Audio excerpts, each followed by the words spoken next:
J'aimerais vous dire, mais on est des porteurs de la vie de Jésus. Et si tu es atteint par la maladie, j'aimerais t'encourager. Prends autorité sur ton corps. Ordonne à ton corps de s'aligner sur la parole de Dieu.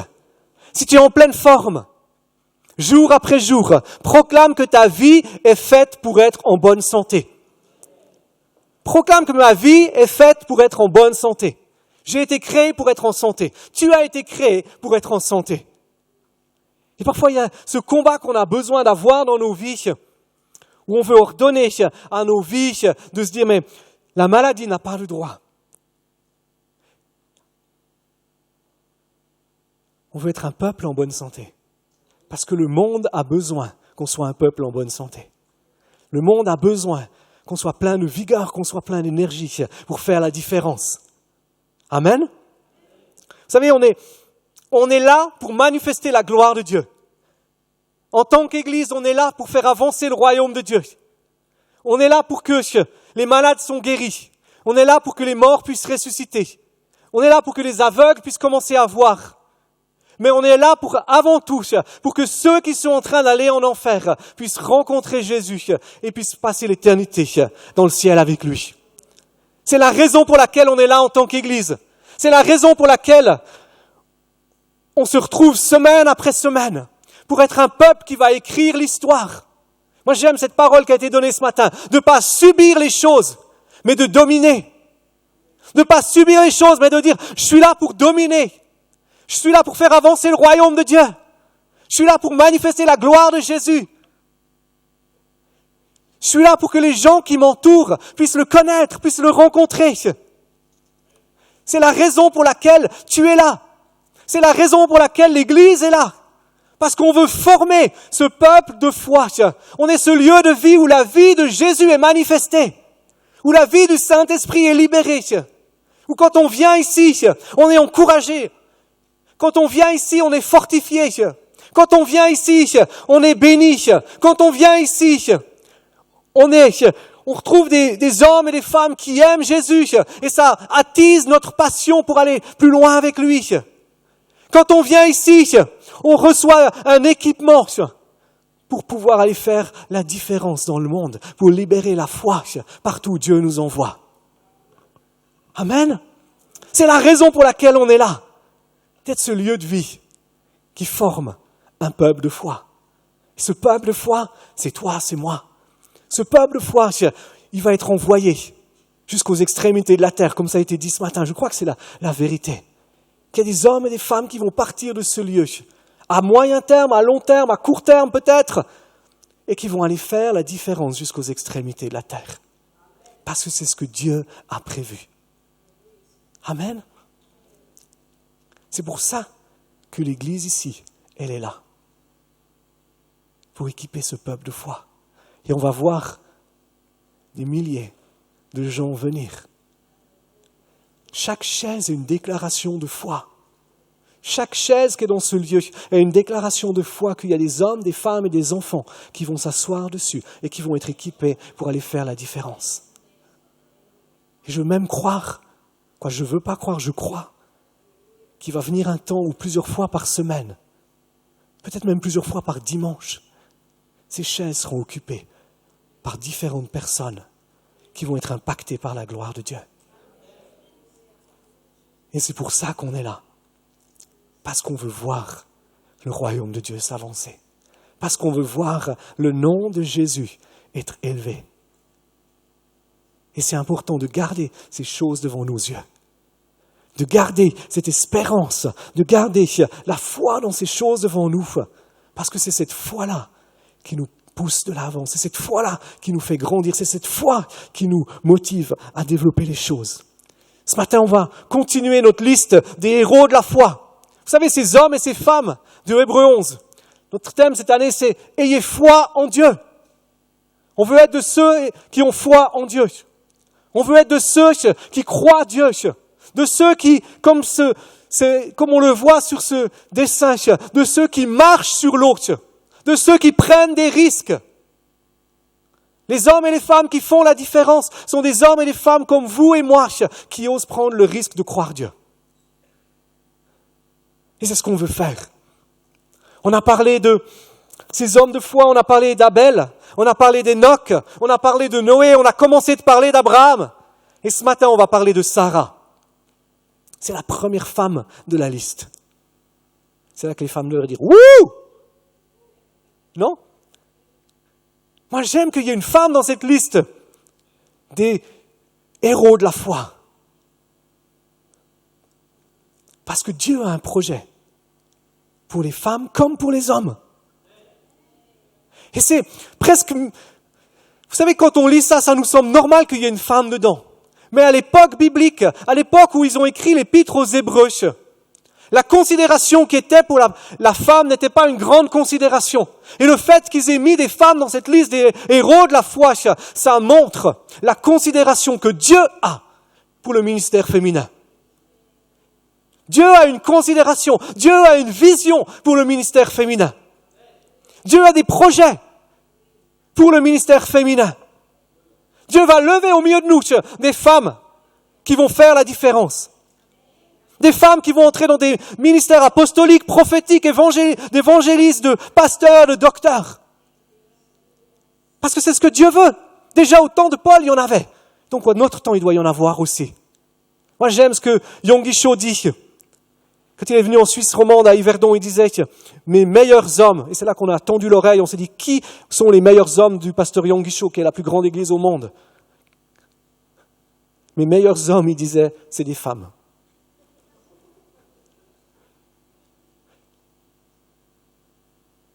Et moi, je crois que nos meilleurs hommes seront des hommes, des vaillants héros, et nos meilleures femmes seront des femmes, des ladies, mais des guerrières, des femmes de Dieu qui font la différence, qui changent le monde.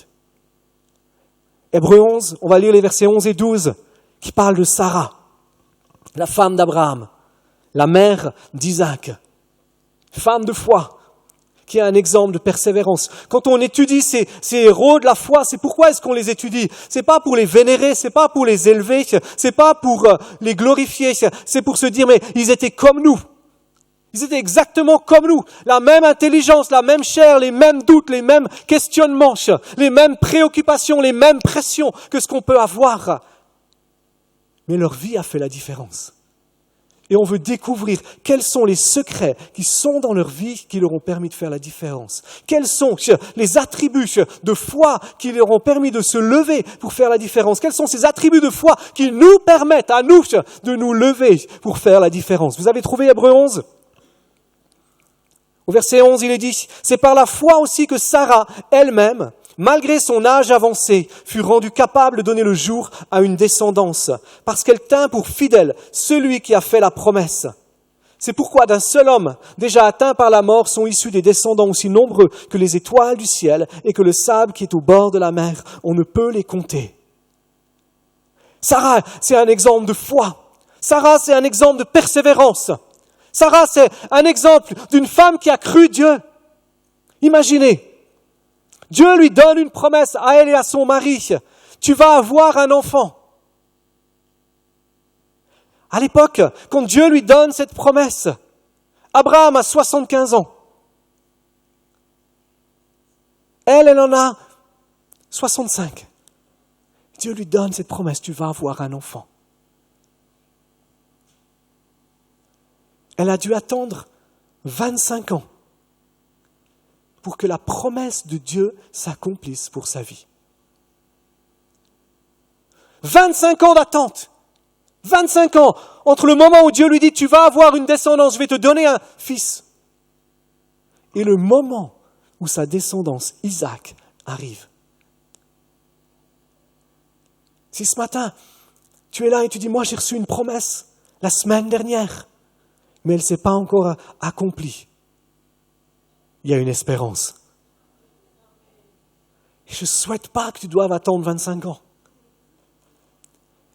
Mais Dieu a le temps. Et le temps travaille toujours pour les hommes et les femmes de foi. Le temps est une bénédiction. Le temps qui passe est une bénédiction. Si on reste dans la foi, Dieu agit. Dieu travaille jour après jour semaine après semaine, année après année. C'est ici aussi une révélation. Sarah, c'est une révélation de cette dimension de partenariat avec Dieu, où il y a une promesse qui est faite et elle entre dans le partenariat. Elle fait le choix de dire, mais je crois la promesse que Dieu a faite. Dieu fait des promesses, mais c'est à nous d'entrer dans les promesses que Dieu fait. Dieu nous fait des promesses. Il nous a fait une promesse que ce lieu, dès le premier culte qu'on a fait ici, la parole prophétique qui a été donnée, elle disait, ce lieu sera trop petit. On était quoi, 150 à l'époque, je crois peut-être, quelque chose comme ça. Ça nous semblait énorme. On sortait d'une place, d'une autre salle où on pouvait mettre 180, 200 personnes. On venait de faire 8 mois de travaux. Tout le monde est fatigué, exténué. Pour ceux qui étaient là, vous vous souvenez. Premier culte. Tu t'attends à une parole d'encouragement. La parole de Dieu, c'était, ce lieu va être trop petit. Tu dis, oh! Dieu a fait une promesse. Et c'est à nous d'entrer dans cette promesse. C'est à nous de prendre l'exemple de Sarah et de dire, ok, on va persévérer, on va tenir ferme. Dans Habakkuk, le prophète Habakkuk dans l'Ancien Testament, au chapitre 2 et au verset 3, le prophète donne cette parole, il dit, car c'est une vision dont l'échéance est fixée. La promesse de Dieu, elle a une échéance que Dieu connaît, que nous, on ne connaît pas forcément, mais Dieu connaît l'échéance. Dieu sait l'échéance des promesses qu'il a faites. Dieu sait l'échéance des promesses qu'il a faites sur ta vie. Dieu sait l'échéance des promesses qu'il a faites pour ta famille, pour tes enfants. Dieu connaît. Il sait le moment. Et le prophète continue, il dit, elle aspire à son terme. La promesse de Dieu aspire à devenir une réalité. Ou dans cette traduction-là, elle marche vers son terme. Elle va de l'avant, elle progresse. Ça nous montre que quand Dieu fait une promesse, c'est pas simplement une parole qui donne comme ça, mais dans le monde invisible, dans les cieux, les choses marchent en fonction de l'accomplissement de la promesse. Dans le monde qui nous entoure, Dieu est en train de préparer les événements et les choses en accord avec la promesse qu'il a faite pour que tout devienne à son accomplissement, que tout devienne comme il le veut, comme il l'a prévu, comme il l'a désiré d'avance. Quand toi, tu vois rien, et peut-être que ce matin, tu as reçu des promesses et que tu vois pas les choses se réaliser. Tu dis, Dieu m'a promis quelque chose, mais je vois pas se réaliser. Dieu t'a promis un mari, mais tu vois pas encore ce mari arriver. Et tu poses ton regard de droite et de gauche en disant, est-ce que ce serait lui? Est-ce que ce serait ce gars-là? Dieu est en train de préparer son cœur. Dieu est en train de préparer sa vie pour que tu puisses le recevoir et qu'il soit l'homme de Dieu que tu as besoin au moment que Dieu a fixé. Si tu es une femme célibataire ou un homme célibataire, dis « Amen, je reçois ». Mais c'est la réalité. La foi, c'est de croire que Dieu continue d'agir, que ce qu'il a dit, il est en train de le préparer. Il est en train de le faire même si on ne voit rien. C'est comme cette semence on arrive au printemps, le pasteur Michel a planté ses salades, il a planté ses tomates dans son terreau, d'accord? Mais s'il avait mis des radis, s'il avait mis des carottes, s'il avait mis des pommes de terre, d'accord? Et puis que le lendemain il vient et dit, mais c'est bizarre, mon radis n'est pas sorti. Il a la foi que quand il a mis sa semence sous la terre, elle est en train de germer. Quelque chose est en train de se passer. C'est la même réalité pour les promesses que Dieu t'a faites, pour les promesses que Dieu a faites pour l'Église. Elles sont en train de se passer. Dans le monde invisible, il y a des choses qui sont en train de se faire. Hors de nos yeux, hors de notre perspective, il y a des choses que Dieu est en train de faire. Et c'est à nous de rester dans la foi. C'est à nous de dire, je crois que la promesse ne mentira pas. Que ce que Dieu a dit, ça va se passer. Que même si ça tarde, et honnêtement, soyons parfaitement honnêtes avec nous-mêmes, Quand Dieu nous fait une promesse, est-ce qu'on n'a pas envie qu'elle s'accomplisse instantanément? Est-ce qu'on n'a pas envie que ça se réalise immédiatement? Quand Dieu t'a dit que toi et ta famille, tu seras sauvés, que tes enfants deviendront disciples de l'Éternel, est-ce que tu n'as pas envie que ça se passe instantanément? Moi, oui. Mais parfois, ça tarde. Parfois, ça prend un peu plus de temps pour se mettre en place. Parfois, ça prend un peu plus de temps pour que ça devienne une réalité. Être un peuple de foi, c'est de dire je vais l'attendre. Je vais attendre que ça devienne une réalité. Je vais attendre jusqu'à ce que. Parce que ça s'accomplira. Ça s'accomplira certainement. Ce que Dieu dit, il le fait. Ce que Dieu promet, il veut le faire. Sarah, elle a cru la promesse. Mais dans le texte qu'on a lu, on voit qu'elle n'est pas restée fixée sur la promesse. Et parfois, on est tellement fixé sur les promesses de Dieu, on est tellement fixé sur ce que Dieu nous a dit, qu'on en oublie de centrer nos yeux sur le Seigneur. On en oublie de garder nos cœurs attachés à Dieu. Et la clé de la vie de Sarah ici, c'est de dire, elle tint pour fidèle celui qui a fait la promesse.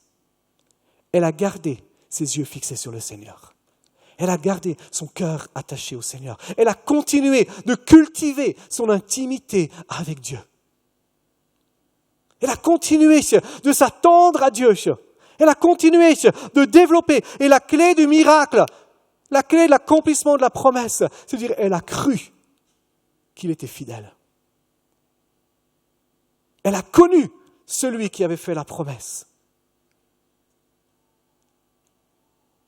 Ce matin, si tes yeux sont fixés sur la promesse, si tes yeux sont juste fixés sur la terre, tu risques d'être découragé rapidement. Tu risques d'être déçu parce que tu ne vois pas les choses se passer.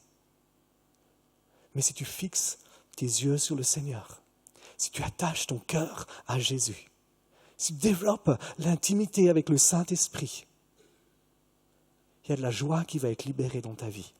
Il y a la foi qui va grandir parce que tu connaîtras davantage ton Dieu. Et la clé, une des clés pour ce matin, c'est de dire je ne veux pas garder mes yeux sur la promesse. Je loue Dieu pour sa promesse. Je le bénis pour sa promesse. Je ne me lamente pas sur les chaises vides, mais je bénis Dieu pour les hommes et les femmes qui vont la remplir.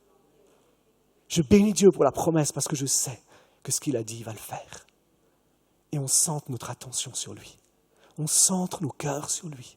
On centre nos vies sur lui. Et on veut se réjouir. Si vous connaissez un petit peu l'histoire d'Abraham et de Sarah, vous vous dites oui, en fait, ce que tu dis, pasteur, c'est pas vraiment ce qui s'est passé. Parce que Sarah, elle n'a quand même pas été si une femme de foi que ça. Et c'est vrai. Sarah n'a pas été un exemple de foi tout au long de sa vie. Elle a été une femme qui a été prise par l'incrédulité. Elle a essayé, quand Dieu lui a donné cette promesse à elle et à Abraham, tu vas avoir une descendance. Il y a un moment, ça ne venait pas, environ 14 ans plus tard. C'était toujours pas là, la promesse n'était toujours pas accomplie. Est-ce que c'est le moment où elle a eu la ménopause et elle s'est dit c'est fini maintenant? Est-ce que c'est le moment où elle en avait marre et puis on ne sait pas exactement pourquoi. Mais il y a un moment, elle a abdiqué. Il y a un moment où elle a dit ça ne va pas se passer. Et j'aime ça. Parce que ça rend les choses humaines. Ça nous encourage parce qu'il y a aussi des moments dans nos vies où on a des promesses et on a envie d'abandonner. Il y a aussi des moments dans nos vies où on a des promesses que Dieu nous a faites et on a envie de tout lâcher. Il y a des moments où Dieu nous a fait des promesses et puis on se dit finalement ça ne se passera jamais. On n'ose pas dire que Dieu a menti parce qu'on respecte trop Dieu. Mais on laisse les choses, on laisse la mort venir, on laisse l'incrédulité nous gagner, on laisse la destruction nous gagner. Et si ce matin, dans cette situation-là, j'ai une bonne nouvelle pour toi. c'est que Dieu n'a pas dit son dernier mot. Que ce que Dieu a dit, il va le faire. Et 14 ou 15 ou 16 ans, je ne sais plus exactement maintenant, plus tard, elle a essayé d'aider Dieu. C'est la première fois qu'elle a douté, réellement. Elle a essayé d'aider Dieu.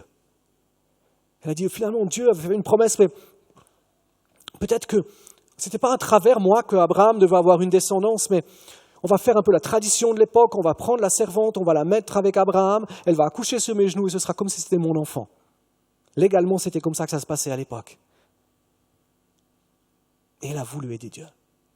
Elle a fait le plan B. Et j'aime ça. Parce que parfois, on fait la même chose. Moi, ça m'arrive de me dire, il faut que j'aide Dieu. On ne le dit pas comme ça parce qu'on sait que Dieu n'a pas besoin d'aide.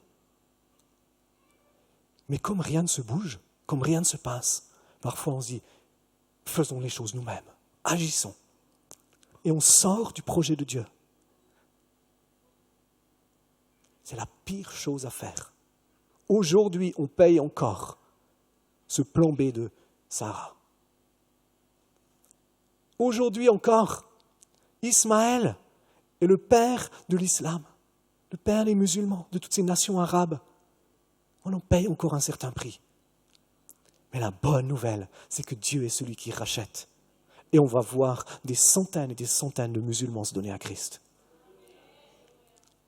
Parce que Dieu a des projets de vie, Dieu a des projets de salut pour eux.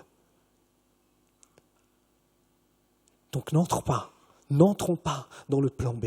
N'entrons pas dans le compromis pour essayer d'aider Dieu. Si ce matin tu es tenté par ça, pousse ça de côté. N'essaye pas d'aider Dieu.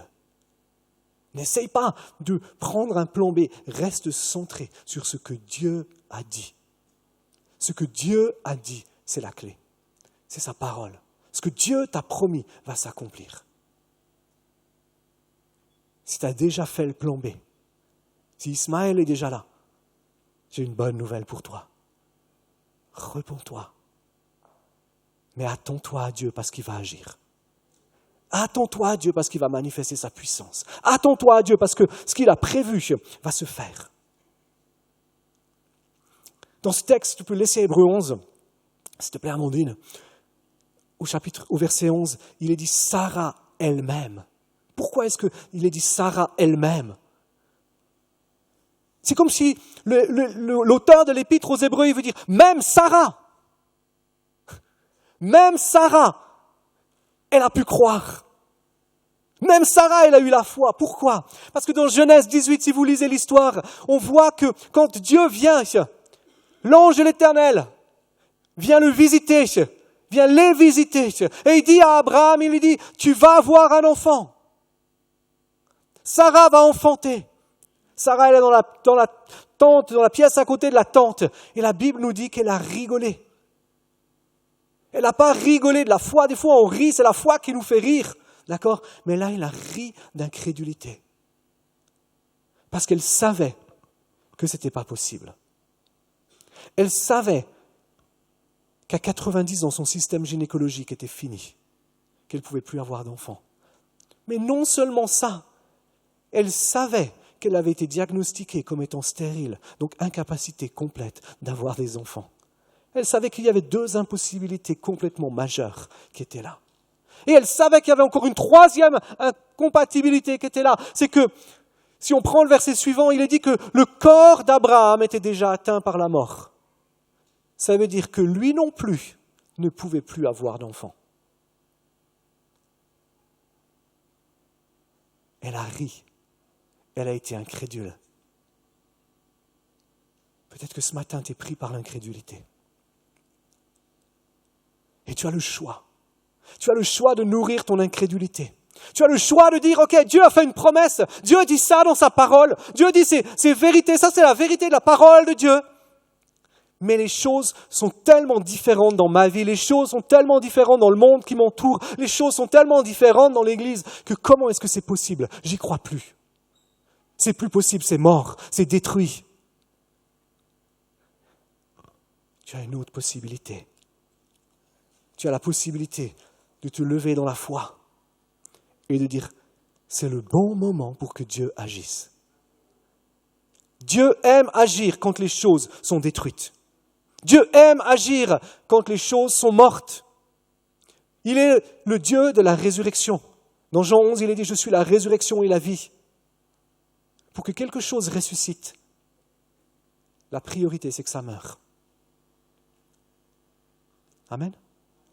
Pour qu'une promesse puisse ressusciter, il faut qu'elle soit morte.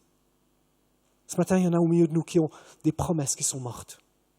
Des promesses que Dieu t'a faites, tu les as enterrées. Tu as mis une croix dessus et tu as mis RIP, Rest in Peace. Tu as abandonné tes promesses que Dieu t'avait faites. Tu dis, ce sera peut-être pour mes enfants, ce sera peut-être pour d'autres. Tu t'es culpabilisé en te disant, c'est peut-être parce que j'ai fait des erreurs, peut-être que je ne suis pas entré dans les choses de Dieu. Dieu te dit, mais je n'ai pas abandonné mes promesses.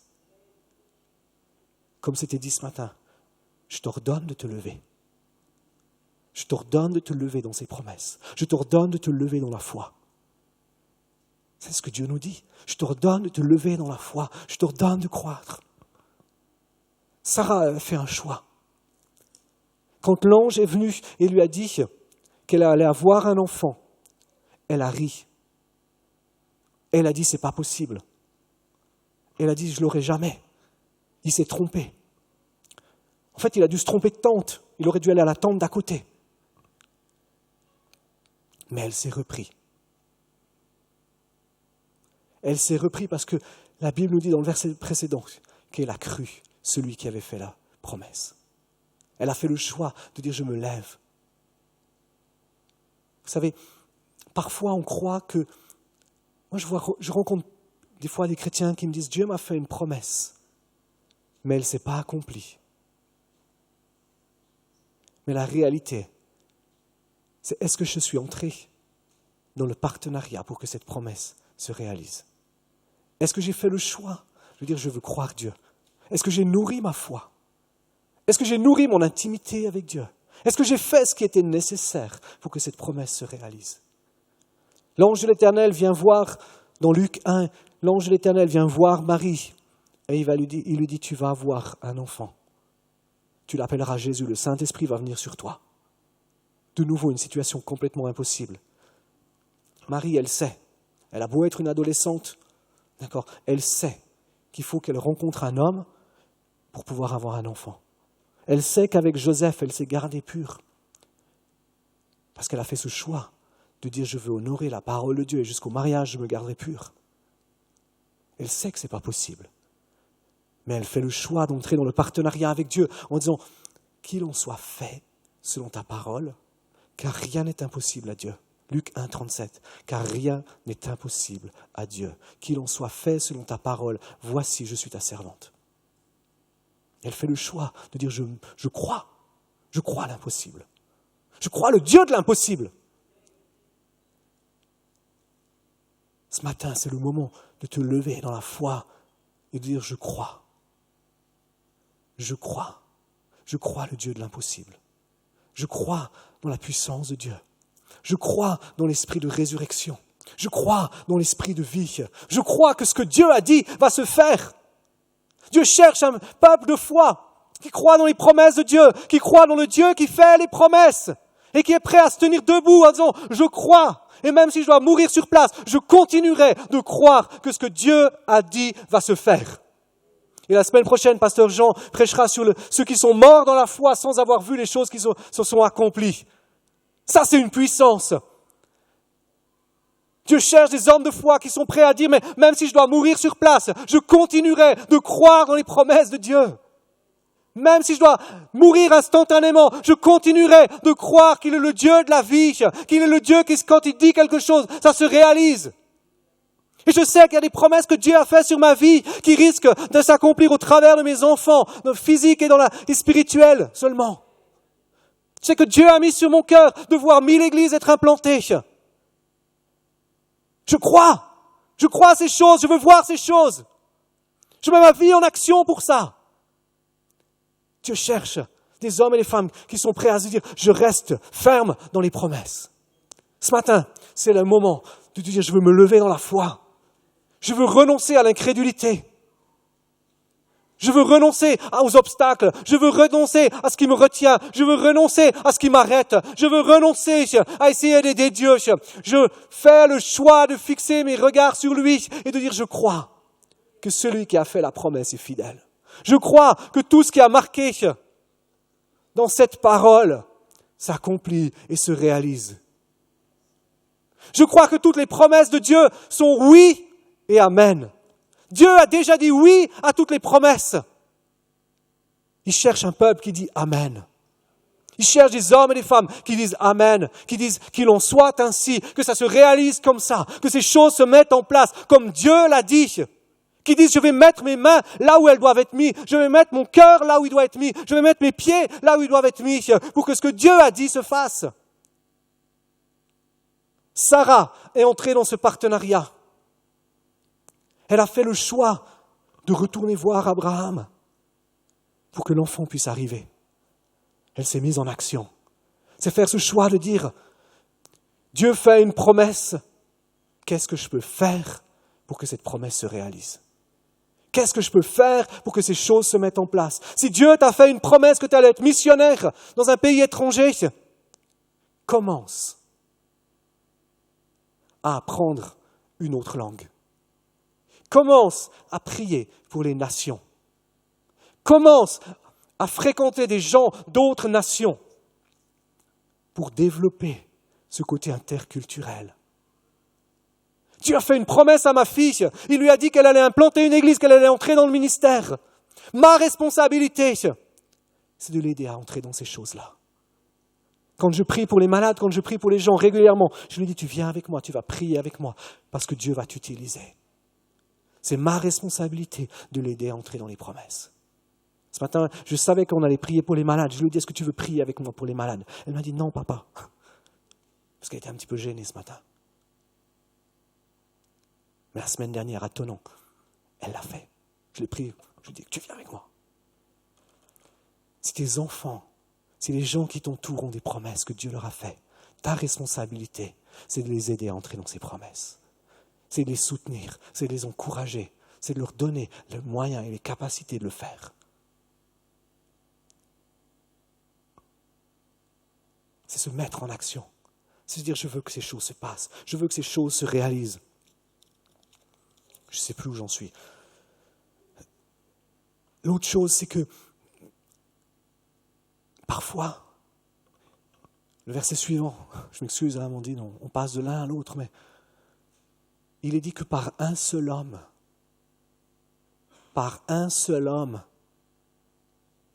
une descendance est née. Il n'est pas parlé d'Isaac dans ce texte, il est parlé d'une descendance. Si vous regardez, une postérité nombreuse. Il ne lui est pas né un fils, il ne lui est pas né Isaac, il lui est né une postérité. Quand tu crois dans les promesses de Dieu, quand tu entres dans les promesses de Dieu, ce n'est pas pour ta vie. C'est parce que tu as une vision pour la descendance. C'est parce que tu as une vision pour les gens qui vont te suivre. Parce que tu as une vision pour le monde qui t'entoure. Les promesses de Dieu ne sont pas pour nos vies. Nos promesses de Dieu sont pour le monde qui nous entoure. Dans Romains 8, il est dit que le monde soupire après ce que les enfants de Dieu se lèvent.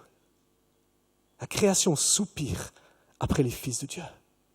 La création, le monde qui nous entoure, soupire. C'est presque nous, Église, on se lève dans la foi et on croit en Dieu. Et on entre dans les promesses qu'il a faites pour nous, pour qu'ils puissent être sauvés, pour qu'ils puissent être touchés, qu'ils puissent être rencontrés, qu'ils puissent être visités par sa puissance, par son amour. Un homme seul, n'attends pas que 10 personnes viennent t'aider. N'attends pas que tu sois pas tout seul, que tu aies d'autres gens qui viennent. Commence avec qui tu es, avec ce que tu as. N'attends pas.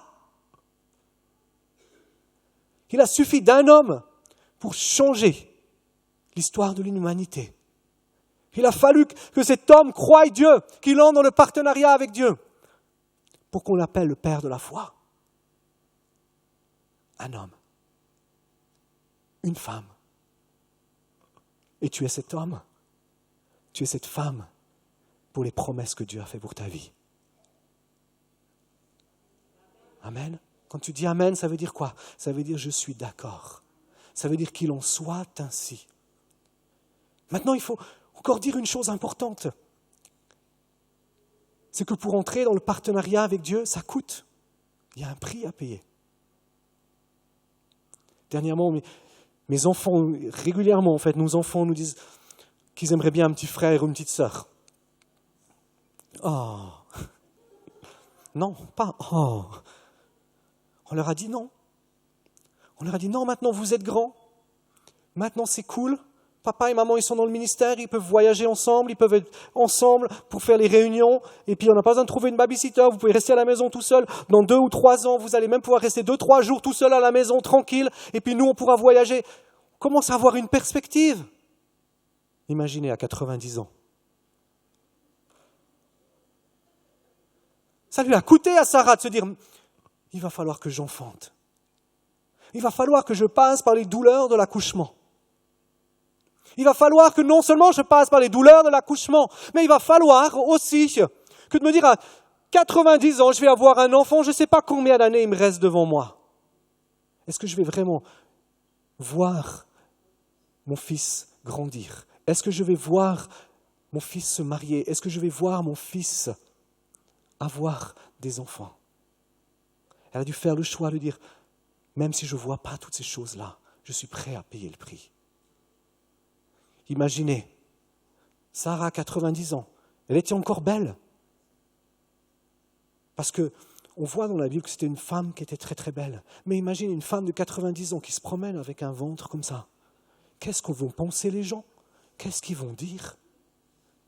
Est-ce qu'ils vont Quelles sont les paroles de critique? Quelles vont être les paroles de jugement? Quelles vont être les paroles négatives qui vont être prononcées sur sa vie? Ça lui a coûté. Et il y a encore d'autres choses qui sont venues, qui lui ont coûté. Si tu veux entrer dans ce partenariat dans lequel Dieu veut t'introduire, on a besoin de réaliser que ça va nous coûter, qu'il va y avoir un prix à payer, qu'on va devoir mourir à soi-même pour vivre pour lui. Et ça, c'est la clé. On a besoin de mourir à nos vies pour vivre pour Christ. De mourir à nos désirs, de mourir à notre volonté, de mourir à notre confort, de mourir à nos propres plaisirs pour vivre pour Christ. Et c'est là qu'on aura de la satisfaction, c'est là qu'on aura une réelle joie, c'est là qu'on aura une réelle paix, c'est là qu'on aura un sens d'accomplissement parfait. Mais on a besoin de savoir qu'il y a un prix à payer.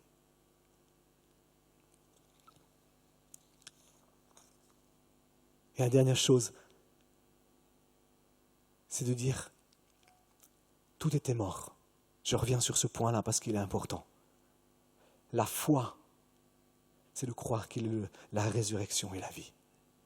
La foi, une attitude de foi, un homme, une femme de foi, c'est quelqu'un qui se réjouit quand les choses deviennent impossibles.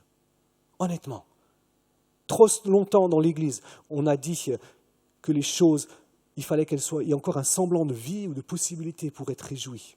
C'est plus de la foi, c'est simplement de la croyance. Soyons des hommes et des femmes qui disent, je cherche les situations impossibles. Je poursuis les choses où les choses sont détruites. Ceux qui ont déjà fait des entretiens avec moi, vous êtes venus me dire toutes vos impossibilités, tous vos défis, toutes vos épreuves, toutes les choses qui n'allaient pas. Vous avez vite découvert que le mot, le principal que je dis dans ces situations-là, c'est excellent. C'est excellent parce qu'enfin, Dieu va pouvoir faire quelque chose. Quand on est arrivé au bout de nos limites, quand on est arrivé au bout des choses, c'est à ce moment-là que Dieu commence d'agir. Tant qu'il n'y a pas de mort, il n'y a pas de résurrection. Et l'esprit de résurrection, Romains 8, 11, le même esprit qui a ressuscité Jésus d'entre les morts, il habite dans ta vie. Il habite en toi. Il habite dans ton cœur. Genèse 18, 14, et on finit avec ce verset. Abraham dit, y a-t-il quelque chose d'étonnant de la part de l'Éternel?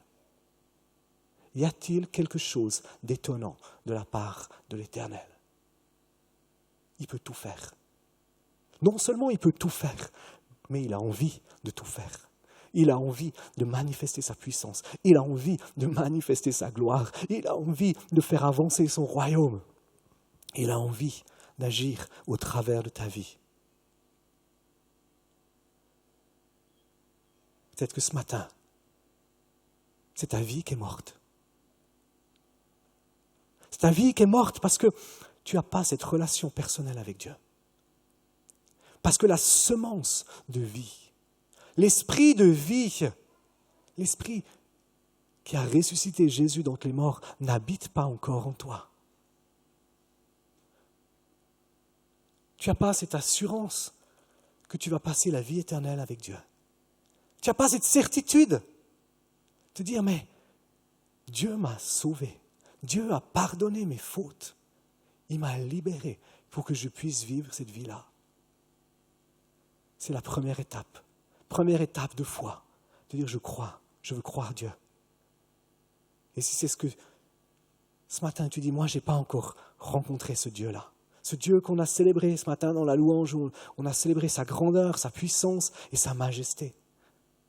Tu réalises que tu es mort parce qu'il y a une séparation entre toi et lui. Tu n'es pas mort physiquement, mais dans ton esprit, tu es mort. Tu peux rencontrer ce Dieu-là ce matin. Tu peux le connaître. Et on va prier. Et je vais faire une prière. Et si tu dis, moi, je réalise que je suis éloigné de Dieu. Je réalise que j'ai besoin de rencontrer ce Jésus. Je réalise que j'ai besoin de vivre une résurrection pour être proche de Dieu, qui pardonne mes fautes, qui pardonne ce qui m'éloigne de lui. Tu peux prier cette prière dans ton cœur. On va prier ensemble. Et tu peux prier et tu dis, Seigneur Jésus, je crois que tu es mort pour moi. Je crois que tu es ressuscité le 3e jour. Et que tu as pris sur toi mes fautes et mon péché.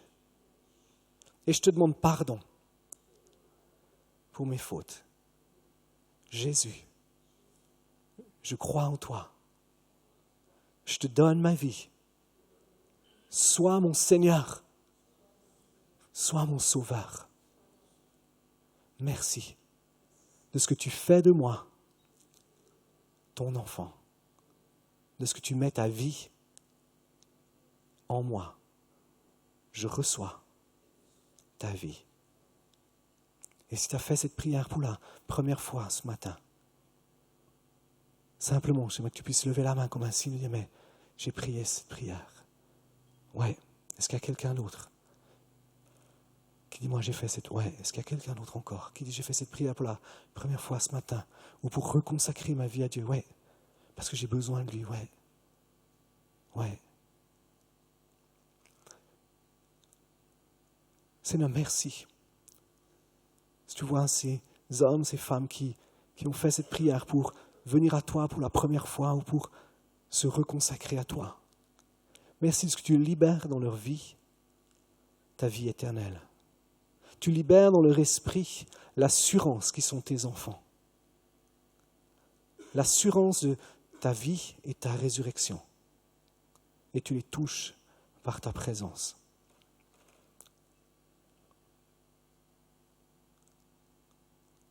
Peut-être que ce matin, quelque chose qui t'a touché dans ce que j'ai partagé. Peut-être que tu sais que tu es pris dans la mort de l'incrédulité. Que les promesses que Dieu t'a faites, tu les as enterrées et tu les as abandonnées. Et tu dis, mais je veux me lever dans la foi. Je veux croire celui qui a fait la promesse. Je veux croire en celui qui a fait la promesse. Je veux m'attendre à lui. Simplement, lève-toi comme un signe de dire, je crois. Je crois dans cette promesse. Je crois dans ce que Dieu a dit. Je crois dans ce que Dieu a fait. Peut-être que ce matin, tu fais partie de ceux qui ont essayé d'aider Dieu, ou tu es tenté d'aider Dieu, de faire un plan B.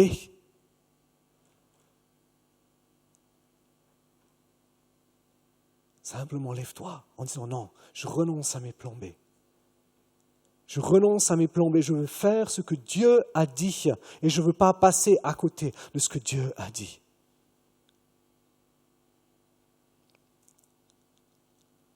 Peut-être que tu as une promesse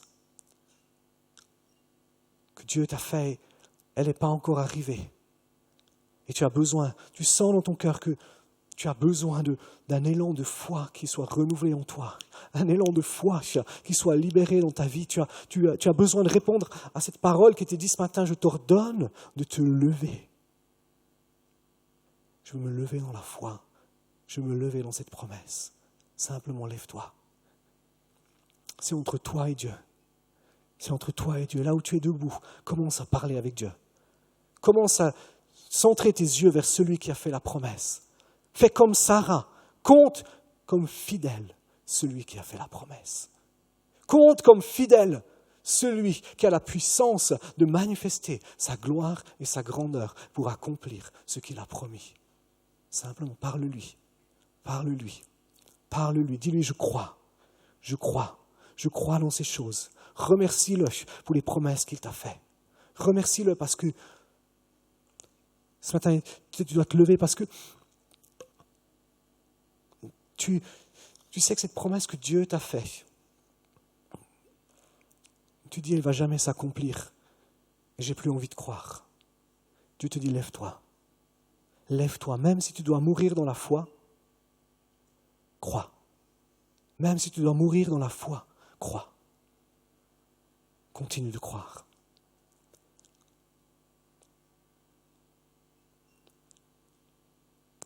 Seigneur, je prends autorité sur tout esprit de mort, tout esprit de destruction, tout ce qui est venu dans les vies de celles et de ceux qui sont debout ce matin pour les empêcher de croire et de vivre ce que tu as promis.